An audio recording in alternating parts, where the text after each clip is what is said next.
Hello everyone, welcome to Existential Detective's horoscopes for all signs for the month of May. We start the month of May with a new moon in the sign of Taurus. The month of May represents the season of spring and nature in its full bloom. We experience abundance from the Mother Nature everywhere around us. And I hope that you were able to spend some time in nature and recharge your batteries in nature's blessings.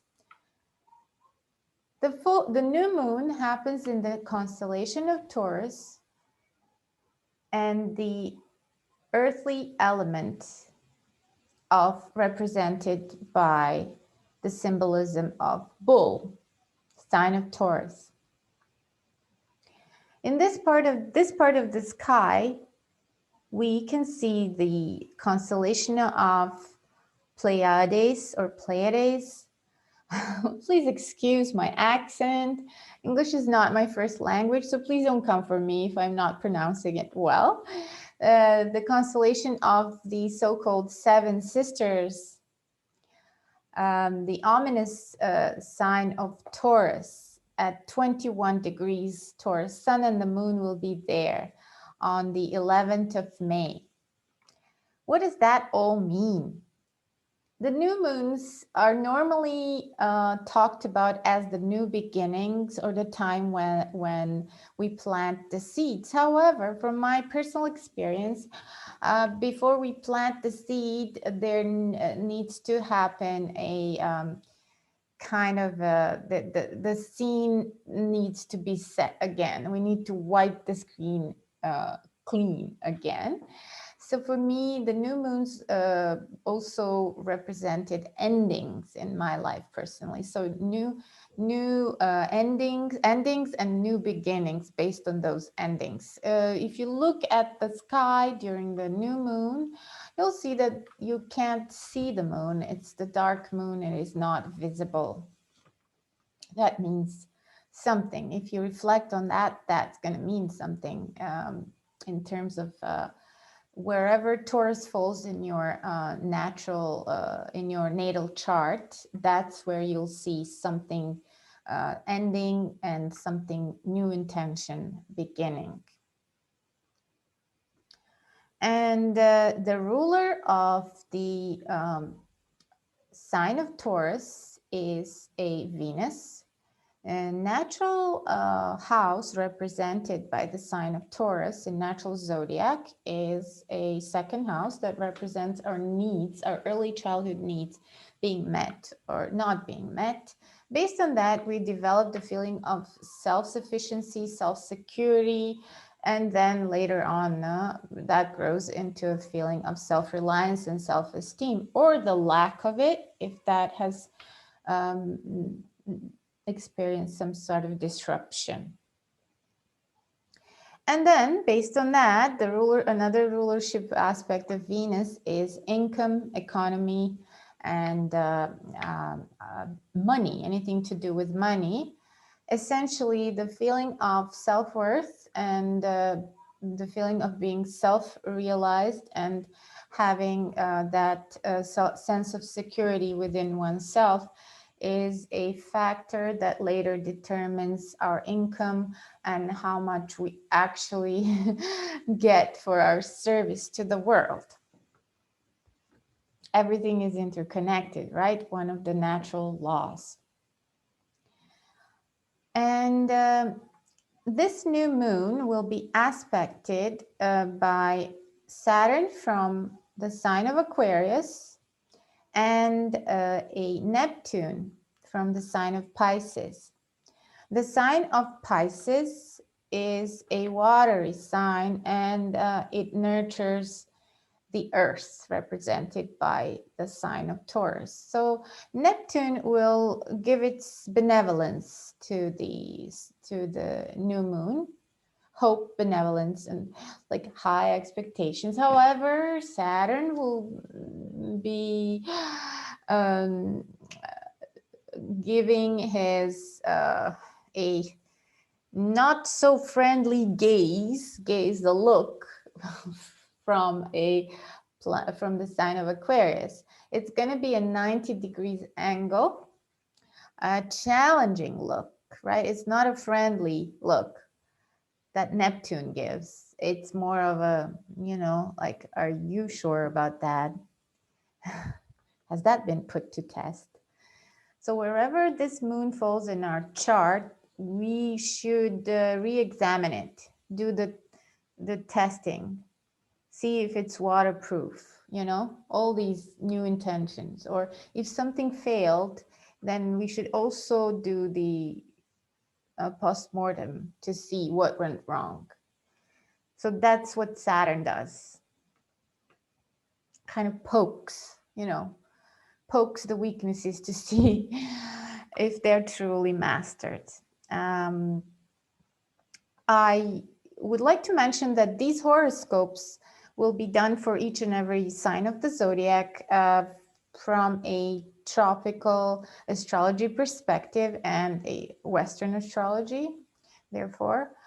And each sign will be viewed from the whole sign perspective. That means that each sign is 30 degrees long or wide, or whatever you want to use. For more accurate predictions, and I'm sure I'm going to be repeating all the other astrologers, what we all say, for the accurate predictions, we need to know your ascendant sign and the degrees of your ascendant sign, the sign of the horizon that was rising constellation when you were born, when you came out of the womb. So these horoscopes are meant for rising signs, not even sun signs and not even moon signs, rising signs. Okay. Right, now that we've established that, let's talk about Jupiter and Saturn, two of the main key players, two principles that rule our lives, the principle of expansion and restriction, Jupiter and Saturn. What's happening with them? Saturn goes retrograde on the 23rd of May, and at the middle of Aquarius. Saturn likes it in Aquarius. What that means, it can manifest its rules and its principles as best, in a very in a way that is not restricting to it. So it has power in that sign, because it used to, in the ancient astrology, before Uranus, Neptune, and Pluto were discovered, Saturn used to rule this sign of social justice. It goes retrograde, so that could mean that some of the social justice regulations or rules will be withdrawn or put into rethinking and reconsideration. What that means on an individual plane, it means that whenever a planet goes retro, that we should do the same. We should kind of withdraw from the outer world and outer environment and reassess the previous 6 months and what we did and what results we got. Some people like to use the word soul searching. So it is a form of a soul searching or a soul inventory. Of course, we should avoid the pitfalls, because Saturn is there, and it could, in its shadow manifestation, it could also represent self-blame and guilt and all of those things. So yes, it will invoke reflection and hopefully compassionate reflection upon our own deeds within the previous 6 months, until it goes direct again in October. And Jupiter, the expansion principle, the big giant Zeus, the mighty Zeus Jupiter, the one that protects us from the asteroid belt, from all the impacts out there in the universe, is moving into a new sign, the sign of Pisces, where it is considered, according to the tropical zodiac, in its exaltation. So Pisces is an exaltation sign for Jupiter. That means that it has the power to give its best, and Jupiter likes to give. So these planetary influences are very important, and we should use them by applying them to our life, particularly in those areas where new moon and full moon occur. So the full moon is an eclipse. Eclipse, it happens in Sagittarius, 5 degrees Sagittarius, and it is kind of a conclusion of or fruition of the things we started back in December 2020. In the same sign in Sagittarius, there was a new moon solar eclipse in December. So something kind of died and something new initiated. So it's going to bear fruits for us wherever the whole sign of Sagittarius falls in your chart. And this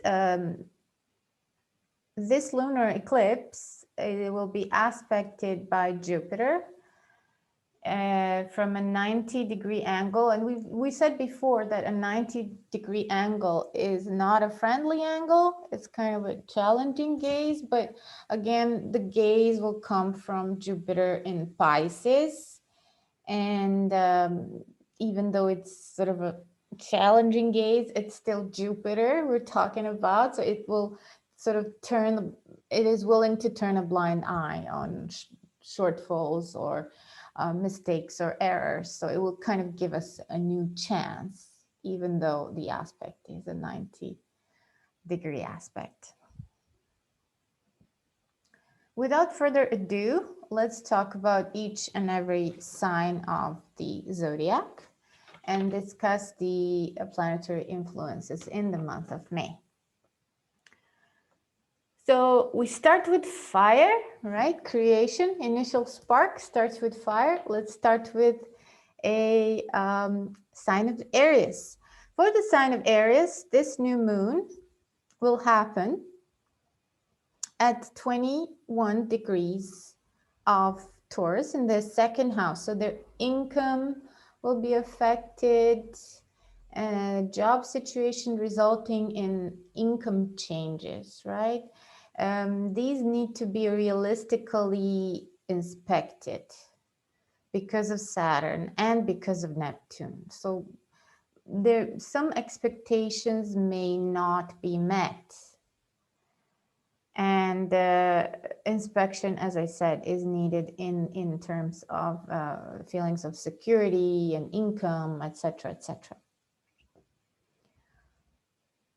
And let's see before we discuss the full moon eclipse, let's discuss what is your ruler, the ruler of your ascendant doing in that time.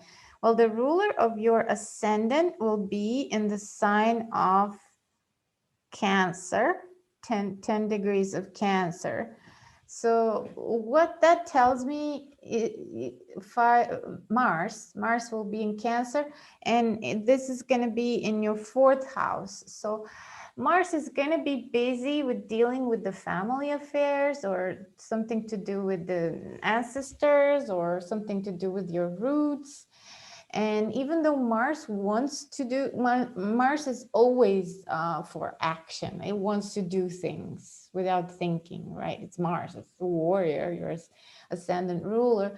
And this Mars is kind of forced to, well, quote unquote forced. It's in the situation of being at the bottom of the chart in the 4th house, where all the unconscious dragons sleep and snakes sometimes. But this Mars doesn't have any weapons. It's in the water, and it has an apron. It's the Mars in the kitchen, Mars in Cancer. So it will not be fully equipped to deal with in the forceful way, in its most natural way, to deal with the family stuff, or some kind of like emotional stuff about the family, or it will have to subdue to the murky waters of Cancer and deal with them in that way. It would need to withdraw a little bit and you know, meditate on those things instead of act upon them. And the full moon lunar eclipse happens in a ninth house. Ninth house is the house that represents faraway travels, our philosophy, religion, anything that has to do with court issues and justice issues and those kind of matters, justice related matters. It represents our because it represents, it's ruled by Jupiter, it represents morality. That's what I'm trying to say. Travels also represents higher education. So whatever ended back in December or started back in December will now bear fruits. You'll get to see it in a concrete way, manifest it in a concrete way when it comes to higher education or traveling or court issues, moral issues, etc. And now we move on to the sign of Taurus, where this new moon happens. And happy birthday to all Taurians. Even though these horoscopes are for our ascendants, so it may not be your birthday, and your ascendant may still be Taurus. So this happens in your first house. Uranus is already there in your first house, so it's been causing a mini revolution when it comes to your appearance, the way that other people see you, the way that you see yourself, what you want to kind of project out there in the world. They may have been significant turbulent occurrences over there. You know, your friends or people that know you may not know you anymore, or may not have wanted to accept that the ways that you have changed. So that may have caused kind of skin shedding a little bit when it comes to friendships in that zone. Anyways, the new moon is there and at 21 degrees. So something old will kind of die and a new idea will be born in terms of how do you want to be seen out there in the world, and what restrictions are you willing to accept from the outer environment, because the outer environment is reflects to us what we think about ourselves deep down. So it'll be your test. Like, have you accepted the changes that you undertook? You know, are they honest? Are they sincere? Are they true to you? Or were they just changes that you did for the sake of changing something, you know? They might as well be. I mean, there's no space, there's no room for self-blame in that case, but because Uranus is there and sometimes the tendency is to throw the baby out with the water. So this will be, you know, re-examine. It's worth re-examining. Then you realize, okay, you know, maybe I pushed these people away, but maybe they are true, or maybe I wasn't true and this was reflected. And so you do this inventory there in the first house by yourself. And your ruler, let's see what your ruler is doing. Your ruler Venus is in the sign of Gemini. It will be amongst the 10 degrees of Gemini during the new moon in Taurus. So your Venus is in Gemini in the second house, and Gemini is the sign of communication. So you'll be communicating with people, and perhaps as it rules your ascendant, perhaps you'll be given feedback, verbal feedback. And perhaps you'll be given that verbal feedback when it comes to your resources or incomes, or that's where it will come from. And let's talk about the lunar eclipse that happens in Sagittarius, and that's going to be your 8th house. Yes, so your 8th house. 8th house is the house that represents inner transformation, which is kind of logical. I mean, everything in astrology, just like in real life, is subdued to the natural law, the power of nature, and it's cyclical and interconnected. Everything is, absolutely everything has a domino effect. It's interconnected. So based on those realizations caused by the new moon in Taurus in the first house, then in the 8th house, you may undergo some inner transformations, or it may provoke you or invoke some sort of an inner thinking, soul searching in the 8th house, transformation. The eclipse will be there. Something that was started in the winter of 2020, in the midst of December, may bear fruits. On a psychological level, and I always discuss a psychological non-material manifestation, because the material manifestation are just a product of the non-physical manifestation. So while you're undergoing these turbulent changes and searching your soul, on that inner level, transformational level, some parts may be dying off or shedding. You come up with the new ones, because that's the ruler is Scorpio. Scorpio, the 8th house natural ruler is Scorpio. So always represents skin shedding and phoenix rising from the ashes. That's ashes. Sorry, that's the most popular analogy and the right one for this placement. So in the 8th house, for you, 8th house is Sagittarius, gives it much more hope and hopefulness to it.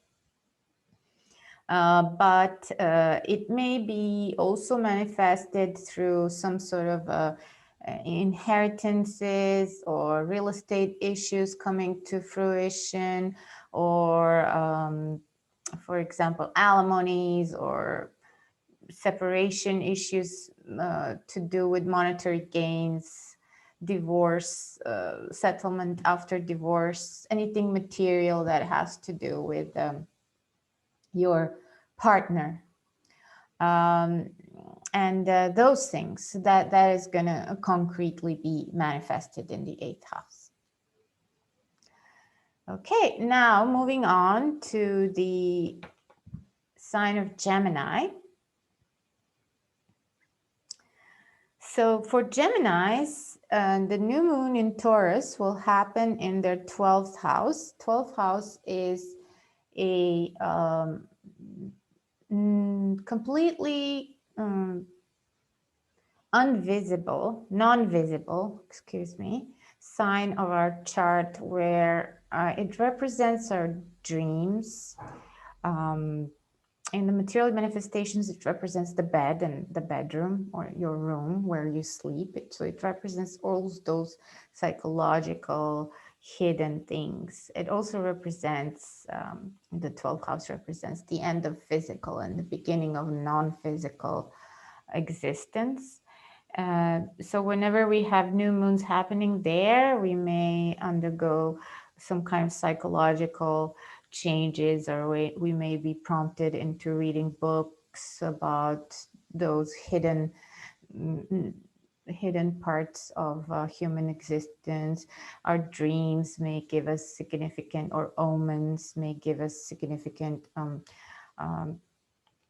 new thoughts about ourselves and learnings about us. So whatever on a psychological level, whatever is sort of buried there will need to be re-examined a little bit because of the influence of Saturn. So you would be questioning those things and looking for answers, and maybe looking for signs as well in that part.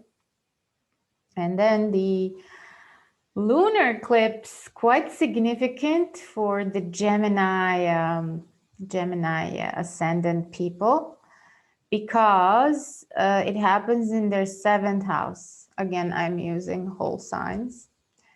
So knowing your ascendant degree is relevant in this case. So anything that has to do with partnership that was started back in December will bear fruits, will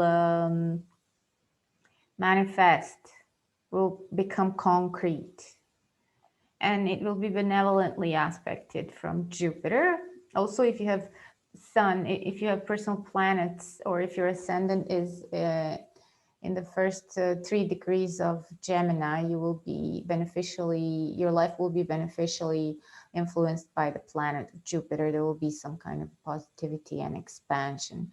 But talking about this partnership lunar eclipse, it doesn't have to be a romantic partnership, even though the 7th house represents marriage and official partnership. It could be a business partnership. So this partnership will become more concrete if it successfully underwent that questioning from the new moon, or it may break down if it didn't pass all the tests and if it doesn't hold water, right?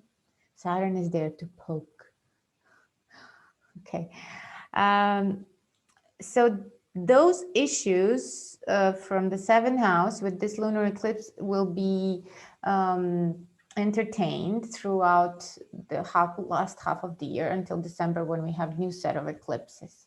So you'll be into that. You'll be, busy with the partnership stuff until then. And let's see what your ruler is doing. Oh. Okay, so your ruler Mercury is during the 11th of May, new moon, is in exact conjunction with Rahu. Rahu, that's the Vedic term. So Rahu, or the north node of the moon, will be in conjunction with your rulers, with your ascendant's ruler, with the ruler of your chart. What does that mean? Well, that means, in a nutshell, if I had to use a single, if I had to use an association technique, and what comes to my mind is some sort of deceit, corruption. I know this is going to kind of echo very negatively, but Neptune with Rahu in the first house, there may be some sort of an exaggeration or some sort of a thinking or talking, or in some kind of a communication, some talk with someone that is exaggerated, that is not what it is supposed to be, because Rahu twists, North Node twists, and especially when it's with a Mercury, which is a highly rational cognitive planet, we may be the victims of our own thinking, maybe your mind will be so busy, it will be going like, 100 miles an hour. So you won't, you won't be able to filter everything through the inner messenger, right? The right one. You'll be prone to superficial conclusions, and then therefore superficial wrong actions. So, try to control the Mercury, that Mercury in conjunction with Rahu, by not only using your logical mind and logical thinking to put things into action, but also use your gut, use your deep, intuition. And I know it's not easy for Gemini, so go beyond the surface as much as you can. And that new moon will help you, because the new moon is going to bring you back to the to that unconscious realm. Okay. All right. So that was for Gemini. Now we come to the element of water and the sign of Cancer. The new moon will be in their 11th house. 11th house that represents friendships and acquaintances and our social aspect of our existence. So what will reevaluation? I talked about the Saturn's influence and the Neptune's influence. There would be some sort of a disappointment that has to do with friendships and our circles. It doesn't have to be like friends. It could be groups as well, like social media groups or platforms, you could experience some disappointment, and you could be questioning it because Saturn is there. Like, and for example, like, how much time do you spend on social media with those groups, and could you be doing something better with your time, or should you be leaving those groups and maybe starting new ones or starting groups of your own. All of these things will be questioned, and that's good. And then we have a lunar eclipse in the sign of Sagittarius in your 6th house. So whatever was started or whatever ended in December 2020, mid of December, now it's going to bear fruits. It's going to kind of manifest either by something concrete in areas of work or health. Something to do with, for example, if it's health, it may represent that certain regimen that you undertook is going to give you results. Whether that was a constructive or not so constructive, you will see the result of it. It will be reflected on your health, and something to do with an everyday job that we do. So you'll get some feedback about that. And I think that has to do with pets as well. 6th house rules servants and pets and employees that work for us. There would be something happening, something concrete to do with that. That was started back in December. And let's see what your ruler is doing. Well, your ruler is in the sign of Taurus together with the sun, because it's the new moon, and 21 degrees Taurus, as most of us, okay, I'll say some of us know, moon is exalted in the 2nd house and this sign of Taurus, because the moon finally gets stability there. It doesn't have to keep changing, waning and waxing. It gets stability, it gets nurturing from the soil. Water gets nurtured from the soil. So your moon is doing extremely well during that new moon in Taurus, except that it's getting eclipsed. But that just means, like, it's just like gets the scene, it changes, and in the 11th house for you. Right. Okay. Now moving on to the sign of Leo. So for Leos, the new moon happens in the sign of Taurus in their 10th house. 10th house represents in its outer manifestation career and job, social status. But in its essential significance, it represents, the 10th house is what are we here to do? Why are we here? Why do we have this body? Like, we're here to do something for sure. So that's the 10th house. It's the most visible part of the chart. So something is going to be born there, and something, an old, status or position will kind of be exchanged with the new one, with the upgraded one. And it also requires some tweaking, calibrating, right, in the 10th house. So you need to find just the right measure of whatever it is that you do as a part of your career. And your ruler, the sun, is there in the house of, in the sign of Taurus, and it's an eclipse. So that's all good and well. Just because the sun, one of the basic significations, excuse me, for the sun is that it represents status in the world. So something about the status may change, and it also, the generic signification is that it represents father as well. In your case, it's the ruler of your ascendant.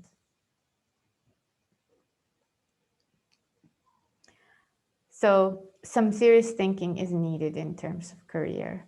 And it could have something to do with a father or a boss as well. I may add. And then the lunar eclipse is in the friendly sign of Sagittarius, 5 degrees Sagittarius. So for Leo, that is the 5th house. Okay, so the 5th house of children, hobbies, creative expressions, supported by Jupiter from Pisces. And you're going to get the result of a creative project that you may have started in December, or it also represents children. It could represent childbirth. I mean, some people could be actually giving birth to children. That's the signification of the 4th house, some kind of an investment, the fruit of your labor, the fruit of your investment. It's going to be concretely manifested in your life. So that's the 5th house for you. Actually, what my rising sign is Leo, and what I'm doing right now is the activity connected to the 5th house. Okay, now let's move to the sign of Virgo. Right, so the new moon eclipse happens in an earthly sign, and you are an earthly sign yourself. So automatically it's a beneficial angle, 120 degrees. And it happens in your 9th house. New moon happens in your 9th house. And Uranus is there, and it has been there for quite some time. So your ideas about God, religion may have been undergoing significant changes. You may have completely changed your I don't know, even religion, or the views that you interact with God, etc., etc. But this full moon is going to put all these things to the test. As mentioned before, the 9th house represents religion. It represents the anything that has to do with judgment, with the judges and the court and justice, it also represents a higher education, formal higher education, like universities, magistrates, PhDs, etc. Court issues, as I said. Excuse me for being repetitive. And abroad travel, far away countries. So these higher visions, all ruled by Jupiter. In your case, it's in the sign of Taurus, so all ruled by Venus. And so something like an old idea or may kind of die out, and a new idea. You may get an idea to travel or move abroad, or or maybe go for a higher education studies online or whatever way. Because a Uranus is there, it may be quite shocking to your environment. And let's see what your ruler is doing. What Mercury is doing. Mercury is in your 10th house with Rahu, or the north node of the moon. So just because north node of the moon kind of twists everything. It's like a twisting mirror that twists everything. You look skinny, you look skewed, so it kind of skews your vision. And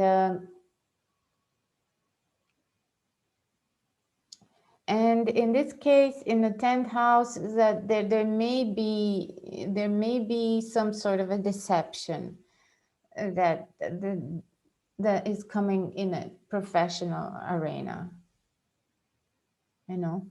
or it may be coming from people at work, for example, or you may be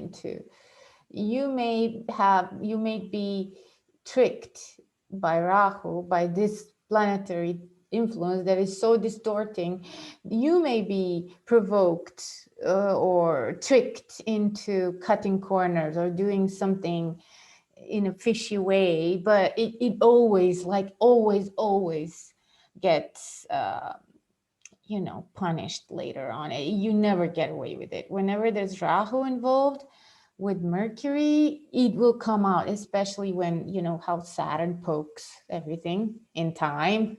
Even if it's like 20 years later, it will be poked. So resist the temptation in the 10th house. Let's talk about the full moon. A full moon happens in Sagittarius, eclipse. That's gonna be your 4th house.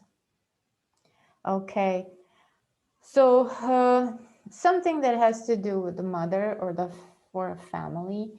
You may have already experienced some kind of change or a loss because south node of the moon is already there.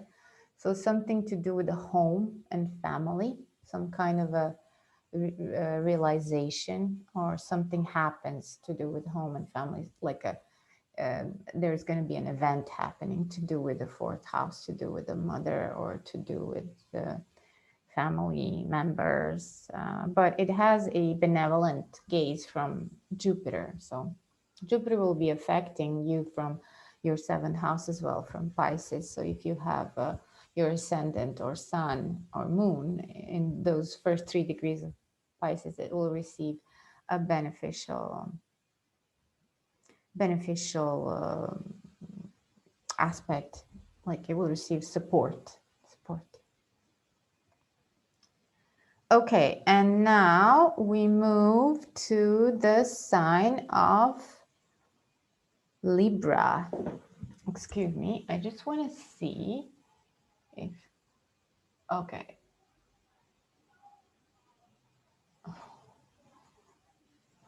If I'm looking at the right camera, excuse me. I am a beginner at this, as if it wasn't so obvious so far. So I think I'm looking at the right camera right now.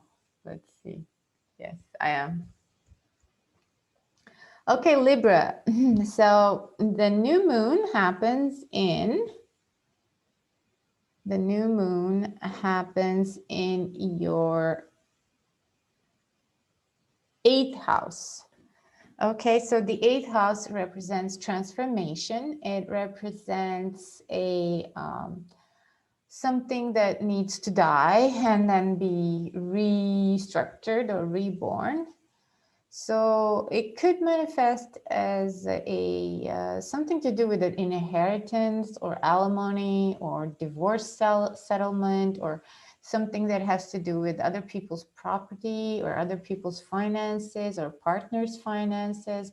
Something new will begin, or you may have had certain thoughts about those issues, but now you change your mind, and you would need to involve rational thinking, Saturn, into it, because of the influence of Neptune. You may have had some unrealistic expectations about those issues, about, you know, other people's money or partner's money, but now you need to reassess it, and you need to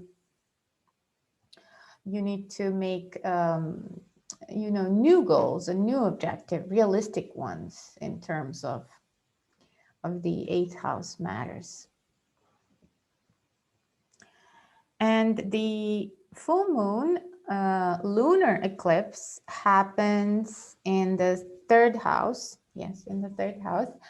And the 3rd house represents our immediate environment, our neighbors, siblings as well. So some issues related to our siblings or our neighbors or our neighborhood. You may have moved in December, back in December 2020, and now you're finally settled, or you get the house, or your neighbors move, or your siblings, something happens with your siblings, some kind of changes as well, like big changes, someone moves out, etc., etc. And that is in your third house of communication, siblings. Or it could happen that you, the third house has to do with writing, for example, or anything that has to do with those cognitive and thinking processes. You may change the way you communicate, or you may change your social platforms, etc., etc. But definitely something that you started back in December is kind of now takes the form in the third house. Let's see what your ruler is doing. So your ruler is Venus, mighty Aphrodite. What is she doing? So she is in the sign of Gemini, initial 5 degrees of Gemini during the new moon in Taurus initially. So it's in your ninth house, together with Mercury and Mercury and Rahu, north node of the moon. So you will be prompted into thinking about maybe living abroad or re-educating yourselves, because Libras are always, from my experience, always about education and further education. They're very interested in learning. Yeah, they always want to study. So if you're a Libra ascendant, that should be very relevant in your life. And Venus is there. It's kind of making all that beautiful, but because Mercury is there with Rahu, you need to make sure that you don't, you reassess the situation that has to do with living abroad or studying abroad, or some sort of an issue that has to do with courts, for example, the ninth house. Right, and then we move on to water. So we are going to talk about Scorpio. Scorpio is going to have the new moon in their opposite house, which is the 7th house of partnership and committed partnerships, business or romantic. So something is going to kind of go through transition that has to do with their partners. And that's going to need reviewing and revision because of Saturn and Neptune. You may have had certain expectations. They may not have been met because most probably Saturn poked them and they were not realistic. So new expectations will be set in the 7th house. And that is going to manifest in the lunar eclipse, which is in Sagittarius, in your 2nd house, house of income, worth and value, excuse me. So, so your income you may receive a significant amount of money, in the 2nd house. Some kind of a boost, because Jupiter will be aspecting as well. And this will be the result of something that you started back in December 2020. So you're going to be preoccupied with those issues until the next set of eclipses, which are occurring in the winter this year. But it's a good manifestation, full moon eclipse in the 2nd house, even though the South Node is there, which operates through the mechanism of loss. So something may have been lost in terms of income or monetary gains, but it will now bear fruits. It will be manifested concretely in the domain of income, finances. And let's see what your ruler is doing. Okay, so your ruler, Pluto, is in your 3rd house of Capricorn, and Pluto went retrograde on last month, in April, around April 27th. So an invitation to go inwards for sure. And I also want to discuss Mars. I use the traditional rulers of Scorpio too, because Pluto doesn't move a lot. I mean, it moves actually, but it moves extremely slowly, and it has to do with the subconscious processes. But Mars is more outwardly. So let me see what Mars is doing for you as your ruler, traditional Scorpio ruler. Mars is in Cancer. So it's in the 9th house. Mars in Cancer in the 9th house. Mars doesn't like being in water, and it can't do everything that it wants to do. But in the 9th house, it will give you initiative to, towards learning something new, higher knowledge, or towards traveling. You might be researching, or you might be thinking about traveling somewhere, or learning something new about far distance countries and lands, or maybe about higher education. Could be one of the manifestations, but it's about expanding the knowledge somehow. Right, now let's talk about the sign of Sagittarius. And the new moon happens in, okay, just a second, happens in the 6th house. 6th house that represents our job, daily grind, pets, servants, our health as well. So something to do with our daily work environment, something to do with colleagues, something to do with people who work for you, if you have employees or pets, or your health regimen.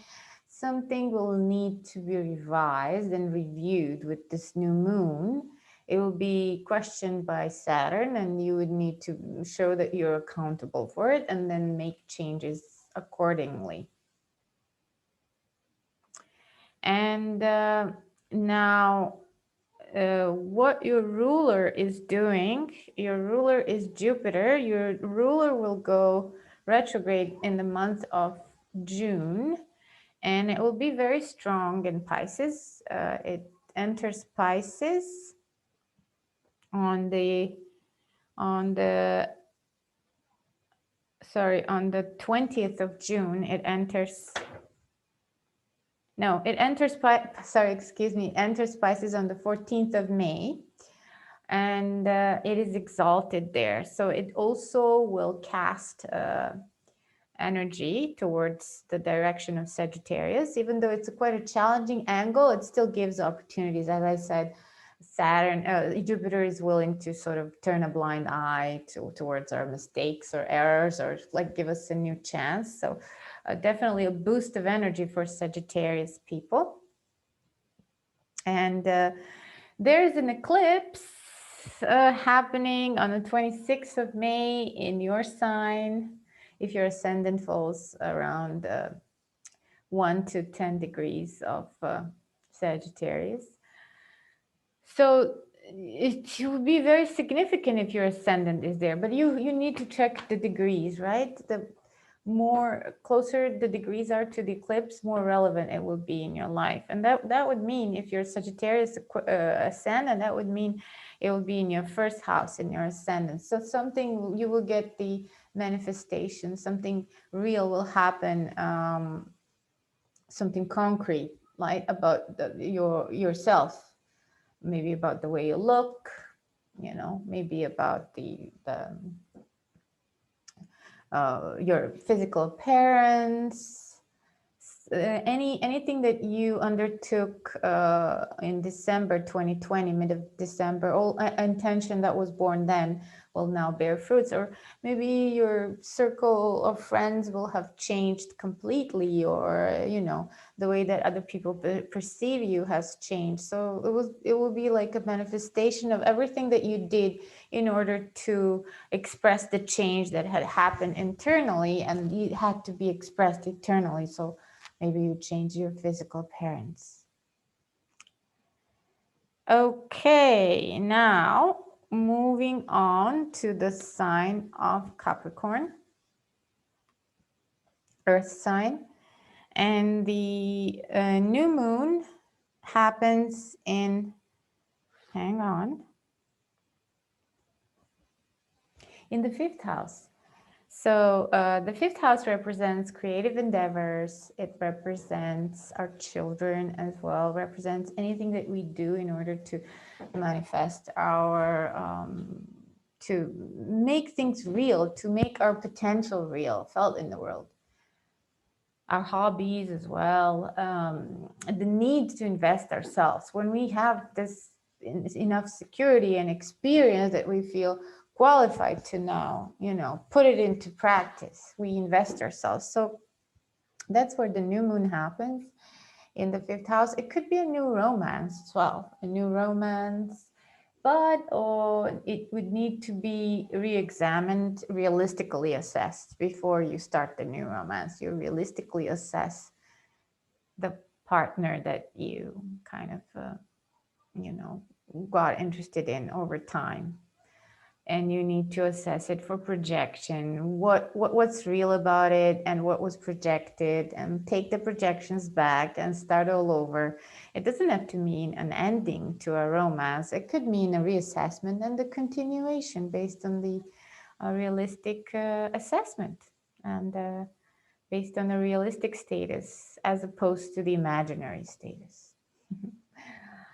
Okay, and the lunar eclipse happens in your 12th house. So that means that anything that has to do with your inner, with your soul development, with those inner processes like soul searching and questioning will kind of bear results to you. You will see the results of your inner journey that you may have started the end of last year. You may have realized that you needed to go inwards. And most of the times, Capricorn ascendant will not be vocal about it, will not talk to anyone about it, but will have realized that things were not going the right way, or they may have taken the wrong path in terms of, abandoning their soul path, and they may have done something wrong, or they may have not listened to their inner gut feelings, and they decided to actually follow it, or they had to kind of test that territory to question it. So anything to do with that will now manifest, will kind of prove itself on a very personal level. Not very many people have to know about it, and because it's Capricorn, not a lot of people will know about it, but it's your own private business. It's the 12th house. It's the soul's work. You're not alone there, by no means. Okay, so that was the lunar eclipse for you. And now we move to the sun. Oh, let's see what Saturn is, excuse me. Let's see what your ruler is doing. What's Saturn doing? Saturn is starting to go retrograde. So as your ascendant ruler, that could mean that you are again turning inwards. You're reassessing your previous decisions. And because also reassessing your friendship circles and the people around you. So yeah, a little bit of a kind of stepping on the brakes a little bit and going inwards. That's what Saturn is doing. It's still strong in the sign of Aquarius, so there are no issues with Saturn in terms of its strength. It's on the right course, just course. Let's move on to the sign of Aquarius, where Saturn is transiting right now. So what about the new moon? New moon happens in the 4th house. The 4th house represents home and family environment, the mother, all our ancestral lineage. So something needs to be reassessed in terms of our family and roots, and realistically reassessed for people with Aquarius ascendant. And based on that, the result will happen in the 11th house, which is the house that represents our social circles, our friends. There's going to be an eclipse there, so there may be a result, something visible, an event happening with regards to your friends or friendships or acquaintances or inner or outer circles, people you hang out with. There would be a confirmation of that. Whatever was started back in the winter of 2020, it will manifest now, about your friends, friendships, acquaintances, maybe some visions, something that you intended for the future, anything that has to do with future, because 11th house has to do with our future and the way we project ourselves in the future, far future, in terms of fulfilling our dreams. Yeah. And let's see what your ruler is doing. Your ruler is in Taurus.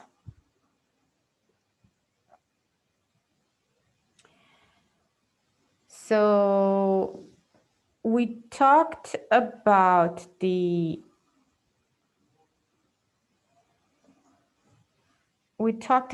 sign of Taurus. And we said that new moon happens in your 4th house. So Uranus is there as well. And Uranus in Taurus, in the earth sign of Taurus, is kind of Uranus with the brakes on. But I don't think Uranus cares too much about those brakes, and keeps going, keeps reviewing. For you, it's been reviewing, regenerating, and sometimes completely destroying old patterns when it comes to family environment. Maybe you may have moved multiple times.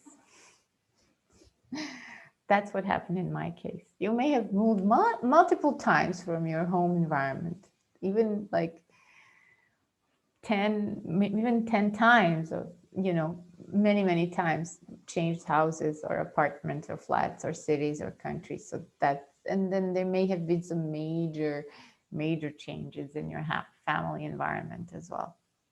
Divorces, marriages, remarriages, all those things with Uranus there. And now finally we talk about Pisces, the 12th sign of the zodiac. And this is where Jupiter moves on the 14th of May. Very lucky Jupiter. So for people who have personal planets within the first 5 degrees of Pisces, are going to feel an extreme wave of luck and opportunity and benevolence. But let's talk about the new moon now. The new moon is in the 3rd house. So for you, the 3rd house represents the way we think, our siblings, our neighbors, immediate environment. It's also, there may be some tweaking that is needed when it comes to our neighbors or siblings. You may have had certain expectations from them, but it didn't happen and it led into disappointment - Neptune. And then Saturn said, okay, let's just review this one more time realistically. Let's poke, let's see if it holds water. And then, and then you can actually formulate the right opinion about your neighbors and about your siblings. Yeah, are they really who you think they are, or who they say they are? Because it's the 3rd house, has to do with words. Okay. So some fixing needs to be, something needs to be mended, but not at every cost, because sometimes we just need to cut those relationships as well if they're not, reciprocated with siblings and neighbors. Right, and then the eclipse happens in Sagittarius, happens in your 10th house. So in the 10th house, which represents our career, our status in the world, and success in the world, visible by everyone, what we do, and then essentially represents what we are here to do, what soul is here to do. This is gonna be eclipsed, so you'll get some kind of an evidence or some kind of an event happening in your career. It's going to be supported by Jupiter, so it may be something that you didn't expect, or maybe you expected less, but you got more. Maybe a change in your status. It could be change from a work status, or it could be marital status as well. Married, non-married to married, married to non-married, or not employed to employed, or some kind of a career progression or manifestation of something that you started back in December 2019.